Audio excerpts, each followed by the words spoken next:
Assalamualaikum warahmatullahi wabarakatuh. Perkenalkan, nama saya Yoga Bodhivasa dari kelas 12 MIPA 1, absen 31. Di kesempatan kali ini saya akan menjelaskan tentang akuntansi dan sistem informasi. Mari simak video pembelajaran berikut. Adapun indikator-indikator yang kita pelajari hari ini. Indikator yang pertama tentang sejarah akuntansi. Pada tahun 1494, Luca Pacioli menulis buku yang berjudul Summa de Arithmetica Geometrica Proportioni et Proportionalita. Buku tersebut menjelaskan tentang ilmu matematika. Selain itu, juga menjelaskan tentang materi akuntansi untuk para pelaku usaha. Materi akuntansi disajikan dalam bab yang berjudul Tractus de Computis et Scriptoris, yang di dalamnya dikenalkan tentang pembukuan berpasangan. Yang kedua, tentang pengertian akuntansi. Akuntansi adalah seni pencatatan, penggolongan, pengelompokan, peringkasan transaksi, serta kejadian yang bersifat keuangan dengan cara yang signifikan atau bermakna dalam bentuk satuan uang. Pengertian seni dalam definisi tersebut diartikan bahwa akuntansi bukan merupakan ilmu pengetahuan yang bersifat eksakta, melainkan sebagai keterampilan atau pengetahuan terapan yang isi dan strukturnya disesuaikan dengan kebutuhan untuk mencapai tujuan. Untuk selanjutnya tentang kegunaan informasi bagi pemakainya. Yang pertama ada karyawan. Karyawan berkepentingan untuk mengetahui hak yang dapat diperoleh dari perusahaan. Yang kedua, pemerintah. Pemerintah berkepentingan untuk menentukan besarnya pajak.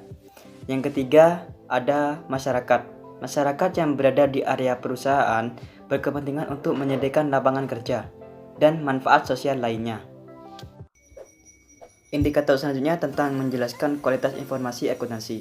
Karakteristik kualitas informasi keuangan ada 4. Yang pertama, ada dapat dipahami. Yang kedua, relevan. Yang ketiga, keandalan. Dan yang keempat, dapat dibandingkan. Yang kelima, tentang prinsip dasar akuntansi. Prinsip dasar akuntansi itu ada 5. Yang pertama, prinsip biaya. Yang kedua, prinsip pengakuan pendapat. Yang ketiga, prinsip mempertemukan. Yang keempat, prinsip konsistensi. Dan yang terakhir, prinsip pengungkapan penuh. Yang keenam, ada bidang-bidang akuntansi. Bidang akuntansi yang pertama itu akuntansi keuangan. Akuntansi keuangan adalah bidang yang berkaitan dengan akuntansi untuk suatu unit ekonomi secara keseluruhan.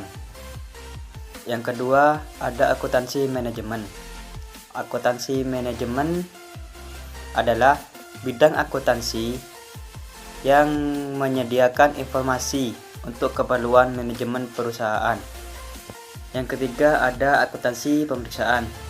Akuntansi pemeriksaan adalah bidang akuntansi yang tugas pokoknya melakukan pemeriksaan secara bebas terhadap laporan keuangan dari suatu unit ekonomi. Dan bidang akuntansi lainnya bisa lihat di samping. Yang ketujuh, profesi akuntan. Profesi akuntan itu dapat dibedakan menjadi 4. Yang pertama, akuntan publik. Akuntan publik berperan sebagai auditor bebas terhadap laporan keuangan perusahaan. Yang kedua, ada akuntan swasta. Akuntan swasta adalah seorang akuntan yang bekerja di perusahaan dan menjabat di fungsi tertentu dalam jajaran manajemen. Yang ketiga, ada akuntan pemerintah. Akuntan pemerintah adalah akuntan yang bekerja pada badan-badan pemerintah yang tugasnya mengawasi kekayaan dan keuangan negara sampai mengelola kekayaan dan keuangan negara. Yang keempat, ada akuntan pendidik. Akuntan pendidik adalah akuntan yang kegiatannya dalam bidang pendidikan akuntansi, seperti mengajar, menyusun kurikulum, dan mengembangkan akuntansi. Yang kedelapan, ada etika profesi akuntan. Etika profesi akuntan itu ada 8. Yang pertama, tanggung jawab profesi. Yang kedua, kepentingan publik. Yang ketiga, integritas. Yang keempat, objektivitas. Yang kelima, kompetensi dan kehati-hatian profesional. Yang keenam, kerahasiaan. Yang ketujuh, perilaku profesional. Dan yang terakhir adalah standar teknis. Yang kesembilan itu ada kelompok akun. Kelompok akun dibedakan menjadi dua, yaitu akun real dan akun nominal.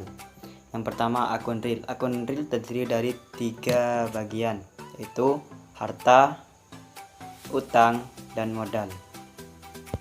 Yang pertama, harta. Harta adalah semua kekayaan yang dimiliki oleh perusahaan. Yang kedua, hutang. Hutang adalah kewajiban yang harus dilunasi pada waktu tertentu. Yang ketiga, modal. Modal adalah hak pemilik atas harta perusahaan setelah dikurangi kewajiban. Yang kedua, akun nominal. Akun nominal dibedakan menjadi dua. Yang pertama, pendapatan. Yang kedua, beban. Dan yang terakhir itu ada kode akun. Kode akun terdiri dari beberapa macam. Yang pertama, kode numerial. Yang kedua, kode desimal. Dan yang ketiga, ada kode kombinasi antara huruf dan angka. Demikianlah pembelajaran tentang materi akuntansi dan sistem informasi. Kurang lebihnya saya mohon maaf. Assalamualaikum warahmatullahi wabarakatuh.